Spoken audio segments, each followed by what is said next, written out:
Hai guys, ada chart menarik global liquidity yang bisa menandakan kalau pergerakan yang besar ke depannya itu akan terjadi. Kita akan lihat analisa ini dan ada juga analisa Bitcoin, Ethereum, Bitcoin, Bitcoin dominance, beberapa berita seperti Ripple, Aave, dan beberapa analisa koin lainnya juga seperti XRP, Aave, dan koin-koin DeFi lainnya. Nama saya Kelby dan saya menyajikan informasi seputar fundamental, technical, dan on-chain analysis.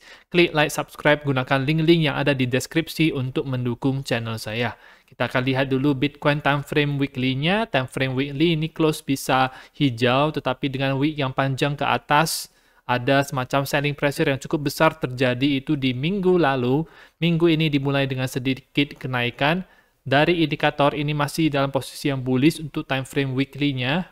Harga sekarang berada di atas MA 50 dan 200. Ada resistance weekly MA 100 yaitu di harga 32.000.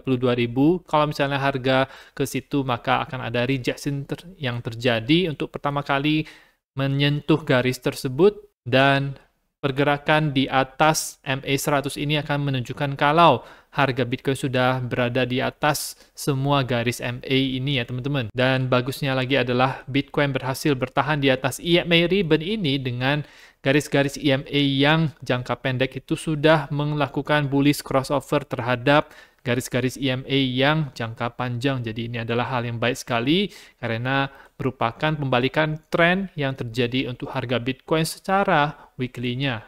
Tidak lupa juga kalau kita melihat time frame monthly-nya itu berubah dari bearish menjadi bullish.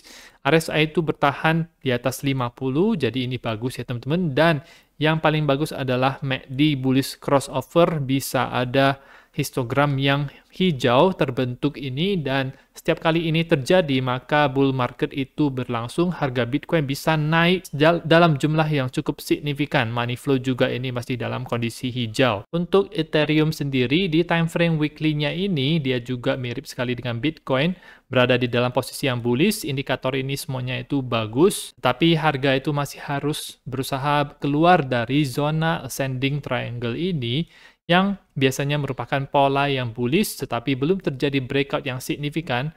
Ada resistance di 2027, disitulah harga harus tembus agar bisa berpotensi untuk ke harga 2400, 2500 dan ke atas ya teman-teman. Ethereum sedikit terlambat dibandingkan dengan Bitcoin. Ethereum sebentar lagi akan melakukan bullish crossover di time frame monthly-nya ini. Ini juga adalah tanda yang sangat baik sekali. Belum terjadi, tetapi kemungkinan bisa akan terjadi di akhir bulan ini. Akan ada monthly close yang baru. Nah, di situ ada potensi bullish crossover ini untuk terjadi dan menunjukkan kalau Ethereum akan bagus untuk bulan-bulan yang mendatang. Ethereum Bitcoin weekly close-nya itu bisa close dengan hijau. Minggu ini ada kenaikan. Memang ini masih bercampur, ada indikator yang masih bearish, tapi sudah ada perlambatan daripada penurunan ETH Bitcoin ini, dan sideways di sini-sini saja harus melewati harga 0,0636. Ini kalau kita lihat dia sudah sempat breakout di time frame 3 hariannya itu dan melakukan retest ya. Jadi ini sedang melakukan retest. Ketika retest ini berhasil maka akan sangat baik sekali Ethereum Bitcoin bisa lanjut ke atas dengan penurunan Bitcoin dominance. Bitcoin dominance ini terhadap ETH itu masih ada pergerakan sideways seperti ini. Jadi belum ada banyak perubahan yang terjadi. Untuk terhadap altcoin non-ETH ini terjadi perlemahan, jadi Bitcoin lebih kuat, tetapi ada altcoin yang outperform Bitcoin ya. Jadi beberapa altcoin itu mulai outperform Bitcoin adalah tanda awal alt season ya. Beberapa berita yang cukup menarik adalah blockchain Celo yang melakukan proposal untuk kembali ke ekosistem Ethereum bertransisi menjadi layer 2. Celo itu merupakan koin layer 1 di mana mereka tidak EVM compatible, tapi ini mereka ingin kembali ke ekosistem Ethereum karena disitulah uangnya itu berada. Kalau misalnya mau membuat koin layer 1 itu sangat susah sekali karena akan bersaingan dengan banyak sekali koin layer 1 lainnya seperti Ethereum, Solana, BNB, ada Tron, Avalanche, ada banyak sekali di sana. Jadi tidak mungkin semua blockchain layer 1 itu bisa sama-sama sukses. Pasti ada yang sukses, ada yang kurang sukses ya teman-teman. Celo menurut saya adalah salah satu contoh yang menurut saya kurang sukses secara penggunaan blockchain-nya. Jadi langkah ini menurut saya adalah langkah yang tepat agar bisa EVM compatible dan bisa dengan mudah di bridge dari blockchain EVM compatible ke blockchain Celo. Dan yang bagusnya lagi adalah dia menggunakan OP Stack sebagai arsitektur menjadi layer 2 blockchain Ethereum. Lagi-lagi OP Stack ini kepunyaan Optimism itu digunakan, sudah dipakai oleh Coinbase dan dipakai oleh Binance untuk membuat layer 2-nya. Sehingga menurut saya sangat menarik untuk membahas mengenai koin Optimism sendiri. Dia sekarang cenderung berada dekat dengan daerah supportnya ya teman-teman. Dia itu launching tahun lalu di Mei 2022, sudah sekitar 1 tahun dan harganya itu sekarang di 1,5 dolar. Dia bertahan di atas garis support ini yang membuat higher high, jadi ya low-nya itu dia membuat higher high. Ini adalah hal yang bagus sekali. Dengan indikator weekly-nya itu akan berubah menjadi bullish, tetapi belum sepenuhnya bullish untuk di time frame weekly-nya. Tapi dari ininya, candle ini adalah candle engulfing, yaitu candle yang bullish karena dia berhasil lebih tinggi daripada candle-candle sebelumnya. Yang ada di sini ada 4 candle di sini. Kita bisa lebih tinggi daripada candle merah yang satu ini. Dan minggu ini ada sedikit kenaikan di time frame daily-nya ini.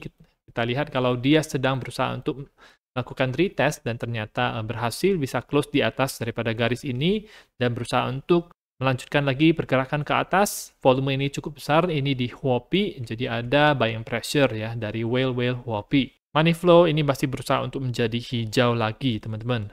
Kalau misalnya lancar ada alt season yang kuat, maka layer 2 koin layer 2 ini itu bisa ada potensi untuk melakukan all time high lagi, di mana sebelumnya itu all time high-nya itu di 3,27 dolar. Ada potensi untuk itu terjadi. Kita akan update terus untuk mengenai koin OP ini, karena adalah salah satu koin yang fundamentalnya itu kuat ya teman-teman. Kemudian kita akan bahas sedikit soal perkembangan dari kasus Ripple, di mana ada isu kalau SEC itu bisa melakukan naik banding untuk melawan kembali Ripple ya teman-teman. Tetapi ada pendapat dari orang-orang yang expert di dalamnya itu naik banding daripada SEC ini itu tidak terlalu mungkin untuk terjadi. Jadi untuk sementara ini dalam posisi yang bagus ya Ripple ya. Dan koin XRP sendiri ini masih dalam posisi hijau. Untuk time frame weekly-nya itu ini cukup bagus. Ada candle dewa yang besar ke atas. Money flow juga hampir berubah menjadi hijau. Untuk time frame 3 hariannya ini juga masih dalam posisi hijau dengan indikator yang bullish semuanya. Untuk time frame hariannya ini juga dalam posisi yang bullish ya teman-teman. Tidak ada bearish divergence yang terbentuk. Dan menurut saya ini dia bisa ke harga sekitar 1,3 dolar. Di situ ada resistance yang cukup jelas. Saya sambungkan garis resistance dari sini, jadi pas sekali bisa ada resistance di 1,3-an dolar.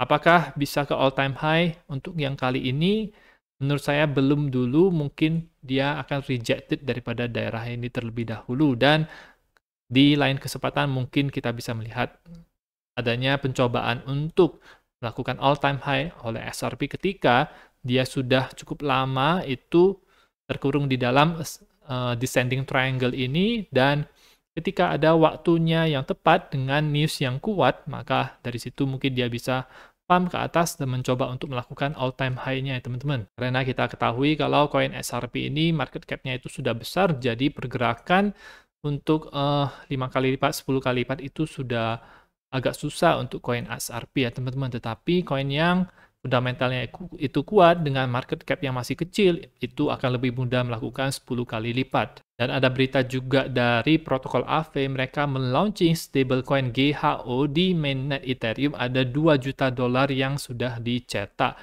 Ini adalah koin algorithmic stablecoin, jadi seperti DAI, seperti koin stablecoin yang bikinan Curve itu juga ada, di mana ini merupakan aset yang terdesentralisasi dan over collateralized. Jadi jaminannya itu lebih banyak ya teman-teman. Stablecoin ini di-back oleh berbagai aset seperti Ethereum dan Aave. Ini menambahkan jumlah koin stablecoin algoritmik, di mana 4 Mei lalu protokol DeFi Curve itu meluncurkan stablecoin algoritmik juga CRV-USD. Tetapi ketika publikasi ini terjadi, stablecoin MakerDAO DAI itu masih yang terbesar dalam hal market cap-nya ada 4,28 miliar dolar market cap-nya menurut data DeFi lama. Tapi kalau mau dibandingkan dengan stablecoin yang tersentralisasi seperti USDT dan USDC masih jauh kalah ya. Dan kita tahu kalau masa depan itu adalah terdesentralisasi, maka perang stablecoin algoritmik ini masih berlangsung, tidak ada pemenang yang terlalu jelas ya teman-teman. Belum ada stablecoin algoritmik seperti ini yang benar-benar bisa mendatangkan traksi adopsi yang lebih besar dari pengguna-penggunanya. Jadi masih ada banyak ruang untuk melakukan ini. Koin Aave sendiri ini pergerakannya cukup bagus. Dia sudah berhasil breakout daripada descending triangle ini. Dari time frame weekly-nya ini itu bagus dan posisi hijau. Dengan indikator RSI MACD itu bagus. Money flow hampir berubah menjadi hijau. Dan time frame 3 hariannya itu juga sedang melakukan retest daripada pola descending triangle yang baru mereka breakout. Target menurut saya itu dia bisa untuk mungkin sebulan 2 bulan ke depan itu dia bisa ke harga $124. Dan dari situ kalau misalnya bisa lanjut maka akan ke 165-an dolar ya teman-teman.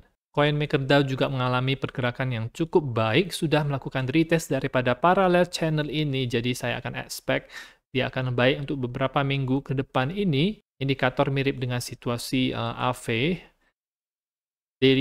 Daily-nya ini juga cukup baik, ada buying pressure ketika di candle ini. Target harga untuk Maker adalah setidaknya bisa ke 1188 dan kalau misalnya seasonnya itu kuat, maka ada potensi ke 1700-an di daerah kotak warna merah ini. Compound ini juga cukup baik ya teman-teman, di mana kemarin itu bisa sampai ke $87.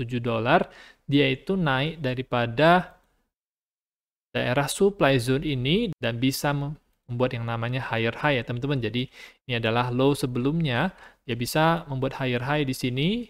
Garis resistance selanjutnya itu ada di daerah bawah daripada yang ini. Jadi ini bisa menjadi garis resistance selanjutnya. Nah ini pas sekali dengan harga sekitar $99, $100, katakanlah $100. Tembus daripada $100 akan ada potensi bagi compound untuk ke 136 daerah kotak warna merah ini. Sama halnya juga dengan coin Synthetix yang lebih telat, tapi dia sudah pump cukup lumayan juga minggu lalu sampai ke harga 3,2. Sekarang melakukan retest, minggu ini ada sedikit kenaikan. Ini indikatornya itu juga bagus semua, tiga-tiganya itu berubah menjadi bullish. Daily kelihatan kalau ini ada retest yang berhasil dilakukan dan hari ini juga ada kenaikan dari garis support tersebut.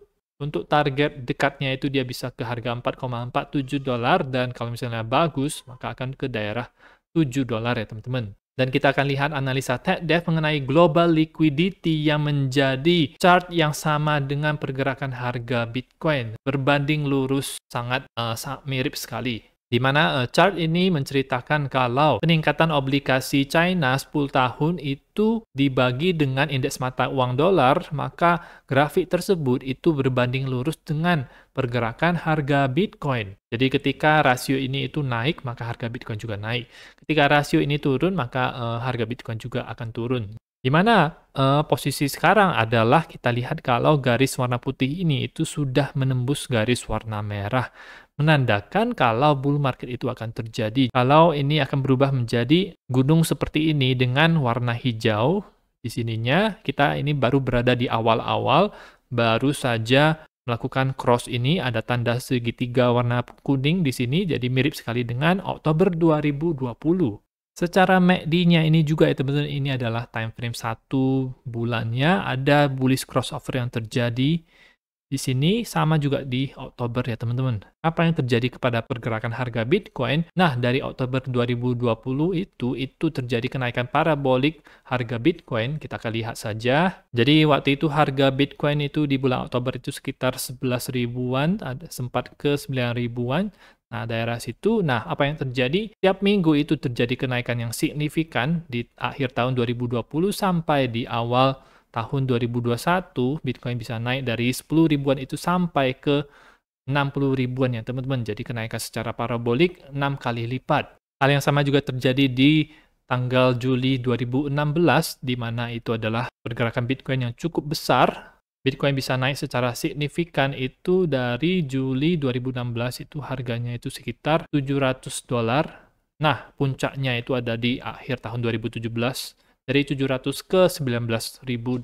Jadi ini merupakan chart yang sangat powerful sekali, global liquidity, menunjukkan kalau peningkatan ekonomi di China itu dan perlemahan mata uang dolar Amerika itu menunjukkan kalau Bitcoin itu akan naik. Jadi pastikan teman-teman punya posisi yang kuat di Bitcoin atau altcoin yang fundamentalnya kuat agar bisa sama-sama cuan ya teman-teman ketika puncaknya nanti. Kita masih berada di awal, tidak di awal banget, tapi kita sudah bottom itu di harga 15.500-an, tetapi menurut saya masih ada banyak potensi gain, capital gain ke depannya ya teman-teman. Itu saja untuk informasi pada video kali ini. Teman-teman bisa dukung channel saya, klik like, subscribe, gunakan link-link yang ada di deskripsi, dan nantikan video saya selanjutnya.